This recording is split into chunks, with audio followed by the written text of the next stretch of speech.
ভাই আমি শিখতে চাই আপনাদের কাছ থেকে, কিন্তু আপনি বলেন না যে যে জামাতের আমির বলেছে যে তোমাদের সাথে তোমাদের টক শুধু আশাই আসেন না ভাই, আপনি না আসলে তো আমরা মরে যাব না।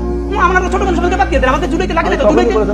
শুনুন হাবিব ভাই, আপনাদের যে ইনফিরিয়রিটি কমপ্লেক্স, কথার ভিতরে তুমি কথা, আমার কথার ভিতরে কথা আমার কথা মতো আপনি বলেছেন। আমি বলিনি, একটা বল নাই। আচ্ছা ঠিক আছে, আপনি বিশেষ করে আমি বলি, কিন্তু এই আমাদের কাছে অনুমান শুনে করতেছেন আমাদেরকে জুলাইতে লাগছে। এটা আমরা শিখেছি, আমাদের জুলাইতে লাগছে আপনাদের ভাই, এখন লাগার লাগে কথা না না, আমাদের।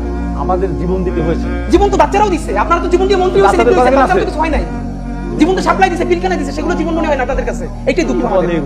তাহলে আপনি বলেন, আপনার 47 কে কেন রাখলেন না? আপনার প্রতিবাদ কেন জানেন না? জামাত কেন প্রতিবাদ জানেন না? এখানে শুনুন, মানে আপনাদের পক্ষে সব উত্তর আছে, কি আমরা বলে এগুলো? বলছি এসব বাচ্চা ছেলেদের সাথে আমাদের আনেন কেন ভাই?